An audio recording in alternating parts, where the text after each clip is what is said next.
Hoje, pessoal, assim, na prática começamos o conteúdo do quarto bimestre rumo ao fim do ano, certo? Então, tá acabando, hein? Tá acabando, beleza? E aí, ó, hoje, pessoal, a gente vai começar a ver, a gente vai ver, né, na verdade, gravitação, as leis de Kepler, tá? Que deram início à lei da gravitação universal de Newton, tá? Que a gente vai ver com mais detalhes na próxima aula. E hoje eu só dou uma introduzida na gravitação universal, eu falo um pouquinho de Newton e tudo mais, né? Beleza? Deixa eu ver quem que entrou aqui. Permitir. Beleza, pessoal? Então, ó, a partir de agora a gente começa a discutir a gravitação universal por meio de conceitos que vão acabar culminando lá na gravidade, tá? Então a gente vai entender, pessoal, que a gravidade, que é essa força que faz a gente ficar aqui grudadinho no chão, né? Ela é uma das 4 forças de interação conhecidas, né? E aí a gente vai começar a entender por que existe a gravidade e como os corpos celestes interagem entre eles para ter a tal da gravidade, certo? Ela parece imperceptível assim, né? Às vezes a gente nem liga tanto para ela no cotidiano, né?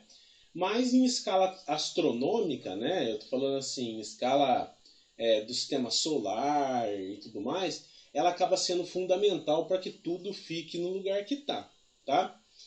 E aí, né, um dos efeitos da gravidade é a trajetória dos planetas no nosso sistema solar. Então vocês vão perceber, pessoal, que tudo que a gente vai falar é sempre relacionado a sistema solar, ok? Agora, a gente vai parar de ver as coisas só daqui da Terra, né, os corpos interagindo aqui na Terra, e a gente vai começar a pensar na interação dos corpos lá no sistema solar, né? Vamos olhar tudo de maneira mais macro, certo?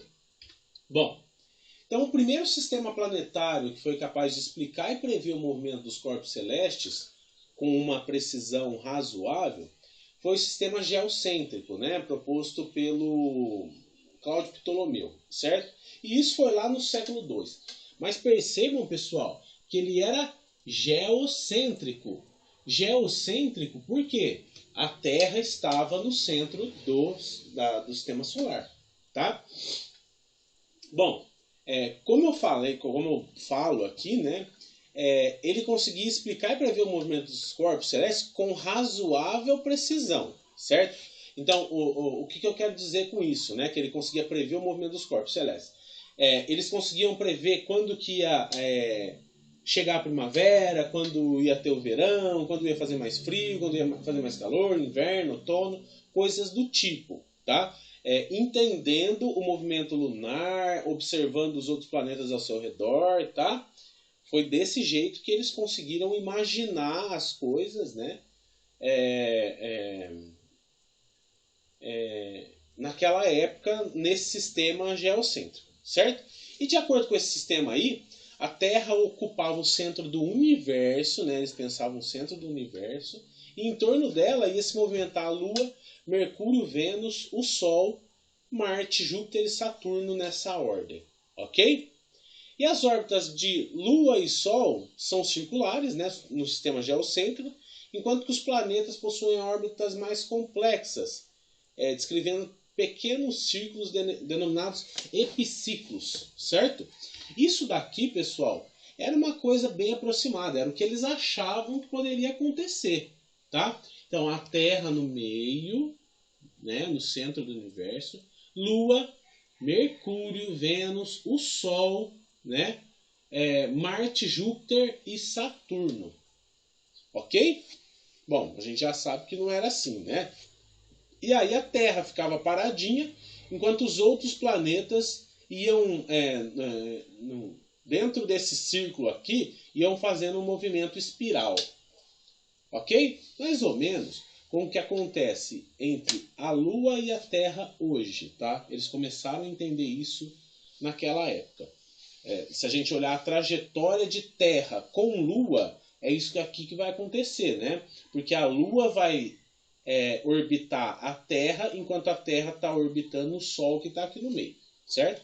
Bom, aí só no século XVI que o astrônomo polonês o Nicolau Copérnico, que vocês já devem ter ouvido falar, propôs um modelo de organização do universo que era heliocêntrico, ou seja, o Sol no centro do universo, tá? Só que essa ideia já estava sendo defendida na Grécia pelo Aristarco de Samos, certo? Bom, nesse modelo aí, a Terra ia ser só mais um planeta, entre aspas, mais um planeta como os outros, que girava em torno do Sol em uma órbita circular, ok? E também em torno de si próprio. Percebam, pessoal, ó, que do século II para o século XVI, pô, é coisa pra caramba, né? São 14 séculos, 1400 anos. Só depois desses 1400 anos é que eles começaram a pensar que a Terra não estava no centro do universo, né? Na verdade, no centro do sistema solar, tá? Mas sim fora do centro, né? E orbitando o Sol. O Sol é que estava lá paradinho, ok? Ó, depois de 1400 anos, certo? E também, ao redor da Terra, né, eles concluíram que circulava o seu satélite natural, que era a Lua, e fechando o sistema, uma grande esfera imóvel onde se localizam as estrelas fixas. Tá? Então eles tinham um sistema, assim, né, um pensamento, né, de que por fora aqui, ó, a gente estava dentro de uma bolha, sabe? Como se fosse uma bolha. Tá? Na borda dessa bolha estavam as estrelas. E aí vinha Saturno, Júpiter, Marte, a Terra, Vênus e Mercúrio. Ok? E o Sol ali no centro. Todas em um movimento circular, bonitinho e tudo mais. Ok? Ó, então já tivemos uma evolução do século II para o século XVI. Bom, foi aí que o Tycho Brahe é esse cara aqui, um dinamarquês, certo? Ele começou a observar, né, e questionar esse modelo de sistema solar, tá? Bom, ele deu grandes contribuições para a astronomia na época, tá? E tinha um aluno, que era o Johannes Kepler, tá? Quando Tycho Brahe morreu, o Johannes Kepler ficou aí como, vamos dizer assim, o sucessor do Tycho Brahe, tá? Bom, com base nos estudos do Tycho Brahe, o Johannes Kepler, ele formulou 3 leis, tá? São as 3 leis de Kepler, né?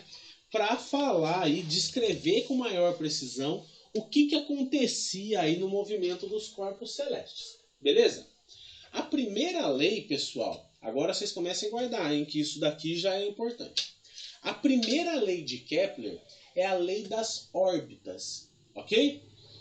Ele fala assim, ó, que as órbitas descritas pelos planetas ao redor do Sol são elipses com o Sol em um dos focos. Ok? Bom, a gente sabe que a trajetória, né, a órbita em que o planeta meu filho, né, não é trajetória, né? A trajetória, né, descrita pelo planeta ao redor do Sol, ela é elíptica. Só que às vezes a gente tem uma elipse tão pouco achatada que ela pode ser aproximada a um movimento circular, tá? Então olha só, ele fala que o Sol fica em um dos focos da elipse. Foco o que é, pessoal? Eu tenho o meio da elipse aqui e o foco é o meio do círculo que pode ser formado do lado de cá, ó. Tá vendo? E o outro foco está aqui. Então ele fala que, por exemplo, a Terra, né, ela orbita em um movimento elíptico ao redor do Sol, tá? E o Sol está em um dos focos, pode estar nesse ou naquele foco, tá? E aí ele fala assim, ó, o Kepler, se A é o semi-eixo maior, ok? Que é esse cara aqui, ó, da bordinha da elipse para o meio, e C, a semidistância focal, quer dizer, do meio da elipse até o meio do Sol, a razão E igual a C dividido por A vai se chamar excentricidade da elipse. Se nós temos um E igual a zero, a elipse degenera em um círculo. Então quer dizer, pessoal, se esse C aqui, ó, C sobre A, se ele for igual a zero, quer dizer que a distância entre O e o ponto central ali do Sol vão ser zero. Se isso daqui é zero, pô, não é uma elipse, é um círculo. Tá? E aí ele conseguiu calcular esse E para alguns planetas que ele conseguiu observar na época. São eles: Mercúrio, Vênus, Terra, Marte, Júpiter e Saturno. Beleza? Bom, percebam, pessoal, que o planeta que tem uma excentricidade maior é Mercúrio. Tá? Então a única que a gente pode olhar e falar assim, cara, essa daí tem uma trajetória muito mais elíptica do que as outras, é Mercúrio. Tá? Vênus, Terra, Marte, Júpiter, vocês estão vendo, ó, que o E aqui acaba sendo pequenininho, certo? Mercúrio também é, né? Mas os outros são bem pequenininhos. Então a gente pode aproximar, né, esse movimento elíptico para um movimento circular ao redor do Sol. Beleza? Até aqui a primeira lei de Kepler, aqui, a lei das órbitas. Tá beleza para vocês, pessoal? Acho que tranquilo, né? Tranquileba, né? Isso daqui, pessoal, hoje não é usado, né? Foram as bases ali dos estudos, vamos dizer assim, né? Não do estudo, mas dos estudos astronômicos, né? E de entendimento ali do sistema solar, tá bom? Bom, a segunda lei de Kepler é a lei das órbitas. A gente tinha... Opa, desculpa. Segunda lei de... Ah, não, desculpa. Ainda na primeira lei de Kepler, eu falo aqui sobre as estações do ano e o movimento de translação, tá? A Terra, pessoal, ela não apenas percorre uma grande órbita ao redor do Sol, né? Mas ao mesmo tempo ela vai girar em torno do próprio eixo, né? O movimento de rotação, certo? Resultado dessa combinação aí, pessoal, é o efeito que a gente observa aí ao longo do ano, né? Em que o Sol ele faz um movimento aparente no Sol que varia segundo as estações. Não sei se vocês já perceberam, mas quando a gente está no verão, a gente percebe que o Sol está bem alto, assim, ó, ele fica bem no meio entre o leste e o oeste, certo? Porque ele nasce no leste e se põe no oeste, beleza? Quando é inverno, a gente vai perceber que ele fica um pouquinho mais de lado. Ele continua, claro, nascendo no leste e se pondo no oeste, mas ele fica mais para o lado, assim, sabe? Enquanto que nas outras estações ele muda um pouco, mas no inverno e no verão, isso é mais perceptível, tá? Ó, aqui eu coloco, tá? No inverno, de junho a setembro, ele, no nosso hemisfério, né? Ele descreve um arco muito baixo em relação ao plano do horizonte. Enquanto que na primavera, né, de setembro a dezembro, esse arco aumenta em comprimento e em altura até atingir o máximo no verão e começar a diminuir no outono. Ok? E também, pessoal, com essa primeira lei de Kepler, que é a lei das órbitas, a gente começou a entender muito melhor sobre... Quem entrou? Ah, Letícia. A gente começou a entender muito melhor sobre as estações do ano. Percebam que as estações do ano não são por conta de uma trajetória elíptica, tá? Ah, não, quando a Terra está mais perto do Sol, eu tenho verão, quando está mais longe eu tenho inverno. Não, não tem nada disso, tá? Como eu falei, a excentricidade da Terra aqui, ó, ela é pequena, tá, pessoal? Então a gente pode aproximar esse movimento elíptico a um movimento circular. Então, como que vão acontecer essas estações do ano? Nesse pontinho aqui, ó, estão vendo? Por conta da inclinação do eixo da Terra, do eixo de rotação da Terra, lembre-se, né? A gente tem um movimento de rotação e um movimento de translação. Por conta do eixo, da inclinação do eixo da Terra, a gente vai acabar tendo aqui a parte de cima, que é o hemisfério norte, mais próxima do Sol do que o hemisfério sul. E aqui, nesse ponto, para a gente que está aqui no hemisfério sul, é inverno. E para o pessoal lá do hemisfério norte, é verão. Ok? Deixa eu fazer um negócio aqui. Espera aí. Deixa eu pôr a câmera. Porque eu acho que fica melhor, viu? Porque essas coisas aqui é bom explicar assim.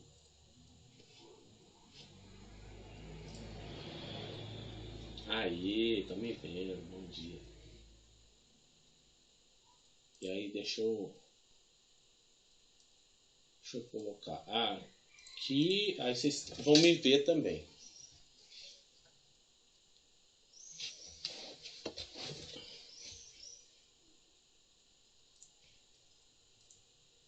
Deixa eu ver, peraí, tá? Peraí. Aí, agora vocês vão... Beleza. Tá. Então, pessoal, ó, voltando para cá. Então, é errado a gente falar que o inverno, o verão, ele acontece por conta da proximidade do Sol aí, em relação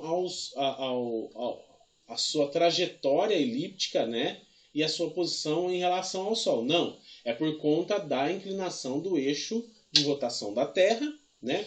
E tem momentos que a gente vai ter o hemisfério norte mais próximo, entre aspas, do Sol, e o hemisfério sul mais distante um pouquinho por conta dessa inclinação, tá? Beleza? Bom, a primeira lei de Kepler, pessoal, só fala sobre as órbitas, tá? Ela dita as órbitas. A segunda lei de Kepler é a chamada lei das áreas, certo? Tudo isso daqui, pessoal, repetir, tá? Serviu como base para outras coisas, tá? Hoje, isso daqui acabou sendo trivial, a gente conhece e tudo mais, mas quem deu essas bases lá para o Newton formular a lei da gravitação universal foi Johannes Kepler, tá? A segunda lei de Kepler, que é a lei das áreas, ela diz o seguinte, que o raio vetor que liga um planeta ao Sol descreve áreas iguais em tempos iguais, certo? Então é assim, ó, pessoal. Vamos supor que eu estou analisando o movimento desse planeta, comecei a olhar ele aqui nesse ponto, certo? E aí eu traço uma reta desse ponto até o centro do Sol.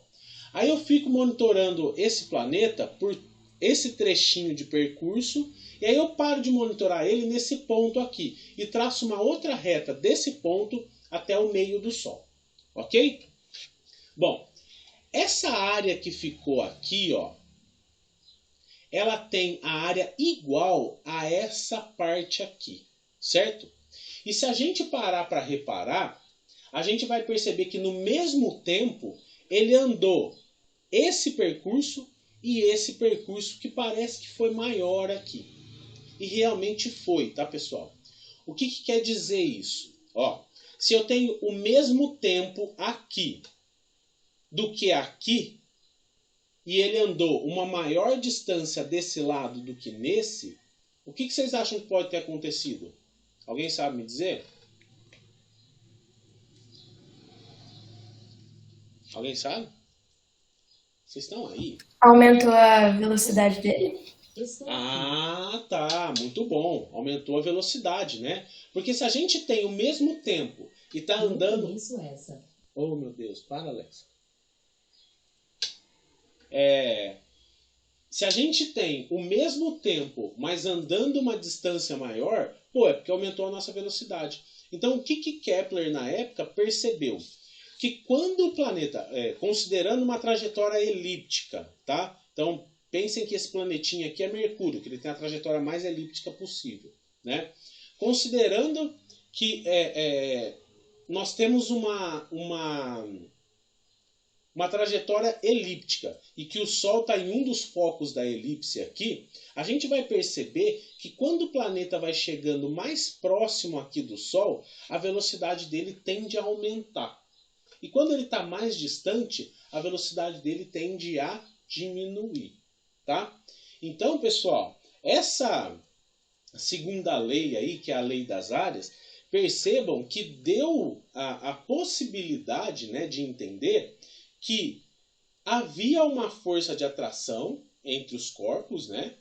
E que aumentava essa força de atração conforme o planeta chegava mais perto de um corpo mais massivo.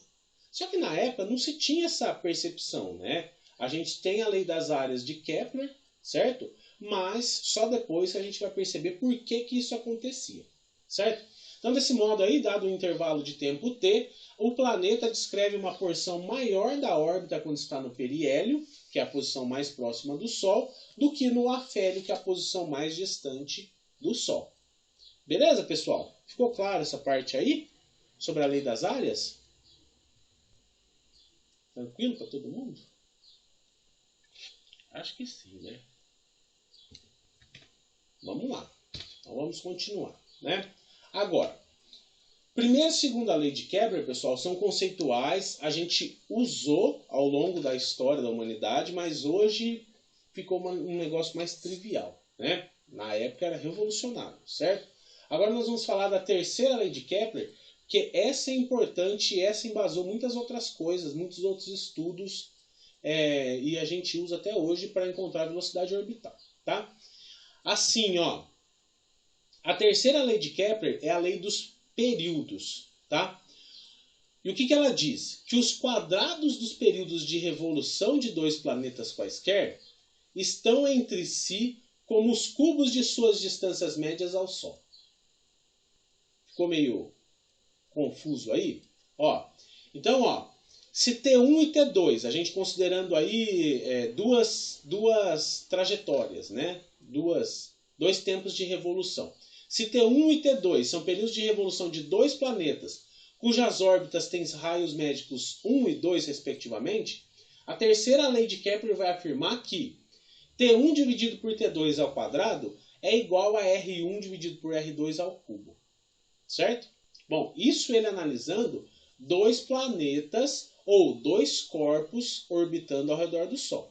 Então, para fins de comparação aí entre período de revolução e raio médio de órbita, essa terceira lei de Kepler ela pode ser expressa por o período de revolução ao quadrado é igual a 1K, que é uma constante de proporcionalidade, vezes o raio ao cubo, onde K, eu já falei, é uma constante de proporcionalidade. Mas vejam, pessoal, que isso daqui vai possibilitar a gente calcular a gente pode calcular o raio, né? O raio médio das órbitas, certo? Que é esse raio aqui.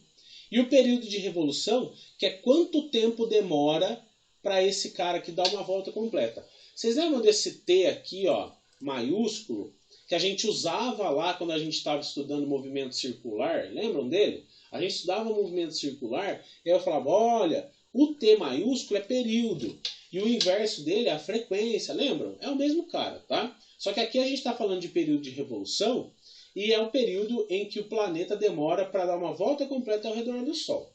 Só isso, tá? E esse D, que é esse raio, né, essa distância, D não, né? Esse R, né? Ele é a distância do centro, né, que acaba por ser o Sol, né? Porque ele vai estar lá no centro da trajetória circular do corpo, né? Aí a gente já está considerando uma trajetória circular, até a borda da trajetória, tá certo? Então esse que é o tal do meu E. Mas né, a gente usa isso daqui ainda pouco, mas usa, beleza? Para a gente achar o período de revolução ou a velocidade de um corpo, mas isso a gente vai deixar para as próximas aulas. Tranquilo, pessoal? Agora, ó, essas três coisinhas que a gente falou, foi tudo formulado por Kepler, Johannes Kepler. E até lá, pessoal, a gente não tinha, assim, grandes equipamentos ou bons equipamentos, vamos dizer assim, para observar a trajetória dos corpos celestes, certo? Então, essas teorias aí desenvolvidas por Kepler foram um grande avanço para a época, certo? Então, Tycho Brahe foi lá, fez os seus experimentos, fez as suas observações, passou essa coisa aí toda para o Johannes Kepler, que fez mais observações e formulou essas três leis, certo? E deu espaço pessoal ir para frente aí, certo? Eram previsões aí pouco certeiras, né? Mas abriu espaço para um melhor entendimento do universo como um todo, certo? Depois do advento do telescópio, que foi baseado nas descobertas de Kepler também, foram acontecendo outras descobertas e outros avanços, tá? Então, olha só, pessoal. Na época de Galileu, Galileu veio depois de Kepler, tá? Então, na época de Galileu, o telescópio ele era para você observar, né? Na verdade, era um instrumento de observação muito utilizado em navegação e diversão, né? Então, era brinquedo de criança. O Galileu foi lá e deu uma aprimorada no telescópio para conseguir olhar e enxergar, né, os corpos celestes, certo? E aí o Galileu pegou o telescópio dele, apontou para o céu, né, ele não observava mais no olho, né? Ele apontou para o céu, né, a sua melhoria de telescópio, foi Galileu que melhorou o telescópio, tá? E começou a observar os planetas de uma maneira mais, vamos dizer assim, precisa, certo? Bom, o Galileu, pessoal, o Galileu, ele veio para deixar os estudos de Kepler um pouco mais robustos, tá? Foi ele que abriu as portas aí para o Isaac Newton para deixar a coisa um pouco mais próxima do que a gente tem hoje, tá? Bom, foi aí, né, depois de bastante digeridas as ideias de Kepler, né, que viu-se a necessidade de ter uma lei de gravitação universal, né? Aliás, não viu-se a necessidade, né? Os estudos foram correndo e aí percebeu-se, né, que as previsões dadas por Kepler não eram lá tão precisas e aí os cientistas começaram a tentar entender um pouco melhor, tá? O movimento elíptico dos planetas já era uma realidade, então todo mundo aceitava, porém não estava claro o que fazia com que os corpos que orbitavam o Sol se mantessem próximos ao astro. Ou, quando eu falo próximos aqui, eu coloco até entre aspas, né?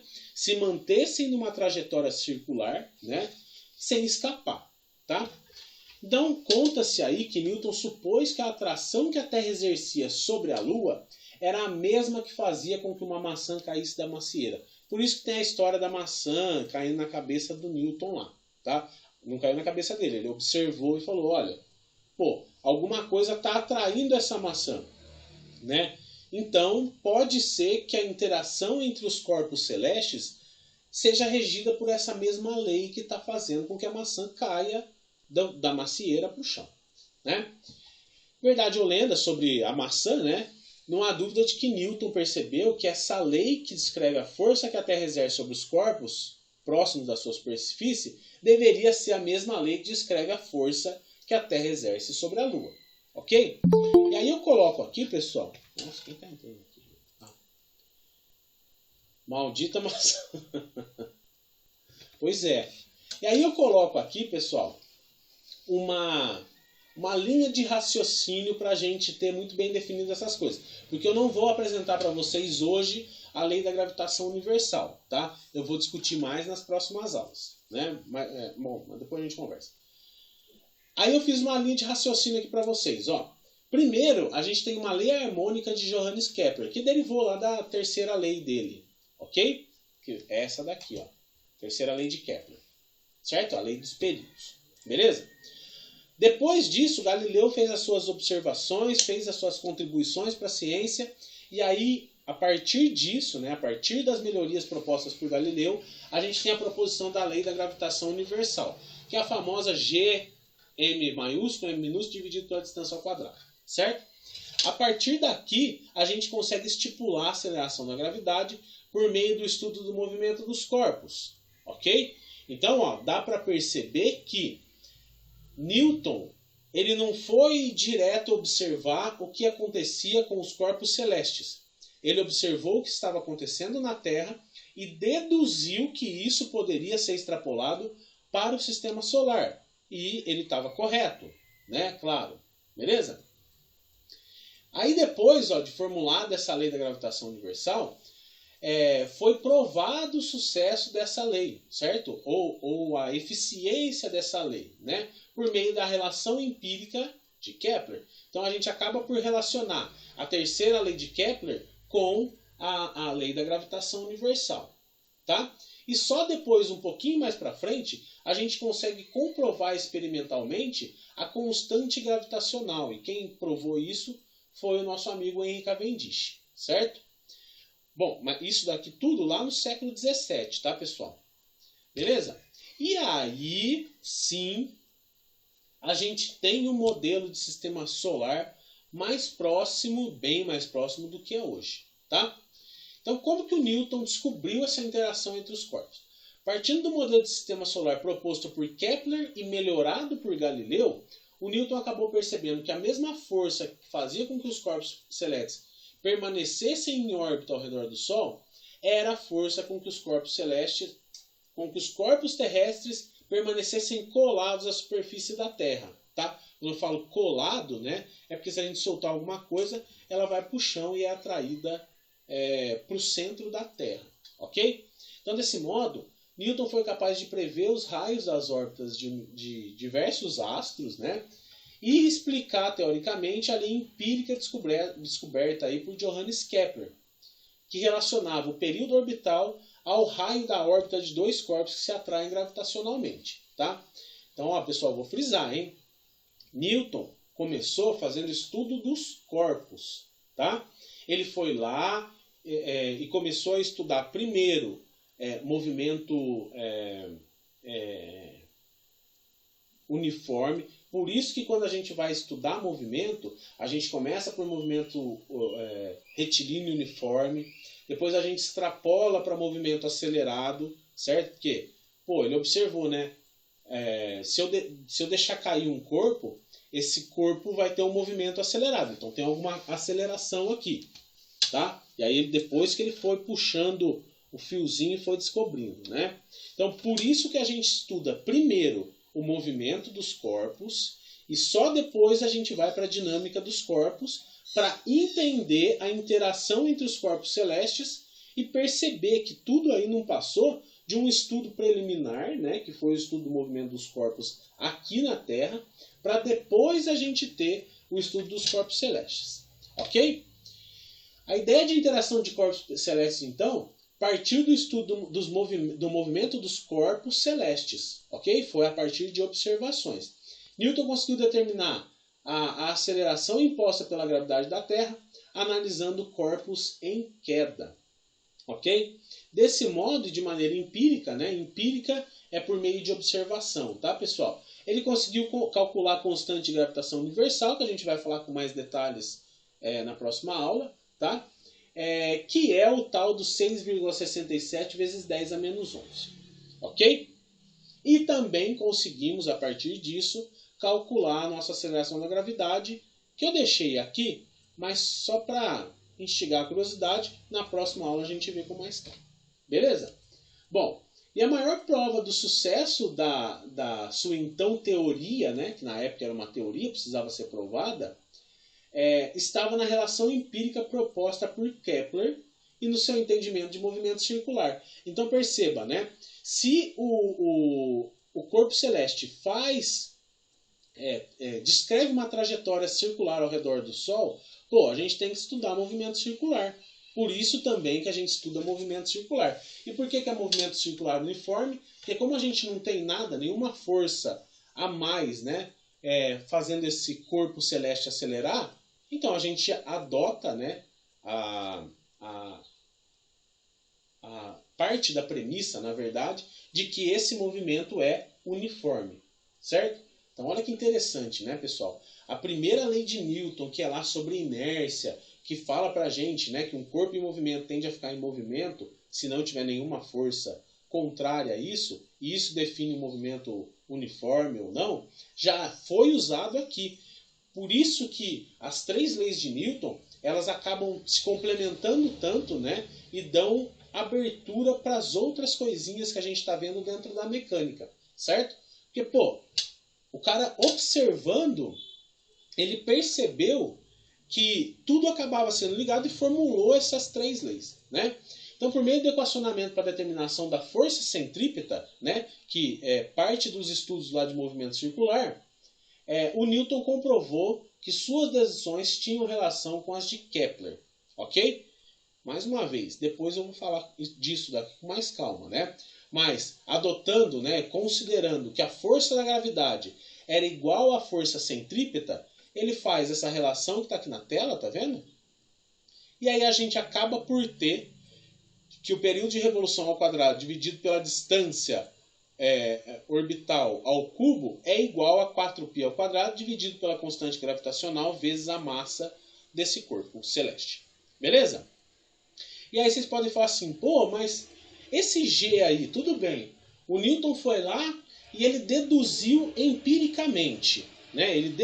Quando a gente fala empiricamente, pessoal, empírico quer dizer que eu observei, fiquei lá observando o que está acontecendo no fenômeno físico ou no fenômeno químico, sei lá, e formulei uma continha, né, uma equação que descrevesse aquele acontecimento. Tá? Então, por exemplo, né, força igual a massa vezes aceleração. Isso daí é uma observação que foi transformada em uma equação matemática. Tá? Isso que é uma coisa empírica. Tá? É um estudo com base em observação. Certo? Então, tá, né? Esse G, o Newton, ele descobriu de maneira empírica. Foi observando, fez as continhas dele, achou esse valor, mas, pô, era teórico. Esse valor aí, como é que eu vou descobrir? Foi aí que chegou o tal do Cavendish. Né? E o Cavendish fez um experimento, né? Que é o chamado aí... Como é que foi? Balança de torção. Foi a chamada balança de torção. Né? Bom, as teorias propostas por Newton, então, eram amplamente aceitas e foram publicadas por meio de um livro, que é o Philosophia Naturalis, né? Que é o famoso Principia. Não sei se vocês já ouviram falar do Principia do Newton, tá? Que foi publicado em 1687, com 3 volumes. O Principia, pessoal, ele é a base da física, vamos dizer assim. Tá? E é a base assim, para o entendimento do movimento dos corpos, certo? Eu não lembro se mas é uma das maiores contribuições científicas do século, né, da humanidade, certo? E depois, né, a primeira edição foi feita em 1687 e 2 novas edições foram escritas nos anos de 1713 e 1726, ainda por Newton, tá? Mas foi só no ano de 1797, após a morte de Newton, que foi em 1727, que o Cavendish comprovou experimentalmente o valor da constante gravitacional. Então vejam, né, que a constante gravitacional ela já era amplamente aceita por conta dos estudos de Newton. Essa constante gravitacional era aceita porque ela acertava muito bem as previsões aí dadas pelas contas, né? Então a gente conseguia observar as coisas acontecendo com base nas continhas que a gente fazia lá, tá? Mas essa constante gravitacional ainda não tinha sido provada que ela existia mesmo, certo? Bom, aí foi lá em 1797 que o Cavendish comprovou experimentalmente esse valor da constante gravitacional. Isso daqui acaba sendo igual à lei de Coulomb lá, mas vocês vão ver mais pra frente, tá? E esse experimento chamado de balança de torção tinha na época uma precisão de 1%. E como que acontecia, pessoal? Olha que interessante esse experimento. Dá para fazer até em casa, tá? Ó, mas não sei se vai ser com a mesma precisão, né? Mas tudo bem. O que o Cavendish fez? Ele estava falando, né? Na verdade, Newton estava falando que os corpos interagiam entre si por conta das suas massas, certo? Então, o que ele fez? Ele pegou uma haste, colocou 2 bolinhas bem pequenininhas nas pontas, certo? 2 bolinhas com massa menor, tá? E no meio dessa haste aqui, ele amarrou um fiozinho e prendeu aqui no teto, ok? Bom, beleza, deixou paradinha essa haste com 2 bolinhas lá, bem equilibrado, certo? Aí ele pegou 2 bolonas maiores assim, ó, com massa bem maior, e colocou do lado na ponta aqui da bolinha, tá vendo? Ó? Colocou do lado. Então imaginem, esse fio, vocês estão me vendo aí, né? Eu acho que estão, né? Deixa eu ver aqui. Então, por que essa cara tinha que ser tão exagerada? Não é só maçã. Pois é, menino. Gente, o cara transcendeu, né, mano? Podia ter ficado só na maçã, né? Massa. Bom, Professor, eu vou te falar, eu acho que ele devia ter algum problema mental, porque ele foi num nível que ninguém pensava sozinho, gente. Não é Pois é. possível isso. Pois é. E foi no meio da pandemia que ele fez um monte de coisa. Você acredita? Na pandemia da peste negra, o cara teve que ficar enclausurado dentro de casa e fez essas coisas. Então a gente consegue concluir, né, que é falta de ter o que fazer. Brincadeira. Ele é doido, É doido. doido. É falta de ter o que fazer. Mas tudo bem, vamos continuar aqui. Deixa eu explicar essa balança de torção para vocês. Então olha só. Você pegou essa haste, tem duas bolinhas na ponta, colocou um fio pendurando no teto. Aí imagina que a haste com as bolinhas está aqui paradinha. Eu chego com uma bola de massa bem maior e coloco aqui, certo? Como essa massa bem maior atrai essa massa menor, a gente vai perceber que vai ter uma inclinação aqui, ó, no sentido de que essa bolinha menor é atraída pela bolinha maior, de massa maior. Interessante, né? Mas é assim, né?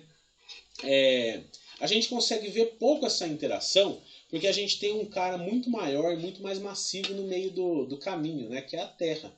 Tá?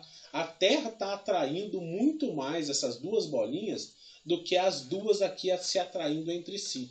Então, essa força de atração, pessoal, por conta dessa massa muito pequena, a força de atração também é muito pequena. Tá? Em relação à Terra, é uma força de atração muito pequena. Mas acontece. Tá? Um corpo mais massivo sempre vai atrair um corpo menos massivo. Tá? E foi isso que foi comprovado por Cavendish. E essa explicação aí, né, essas contas, depois, ele conseguiu provar por meio desse ângulo aqui, né, que nada mais é do que o quanto se aproximava aqui essa bolinha menor, de massa menor, para a bola de massa maior. Beleza, pessoal? Ficou claro aí para vocês tudo? Ficou? Sim? Sim? Beleza. Beleza. Sim. Tá, então eu vou parar a gravação aqui. Eu acho que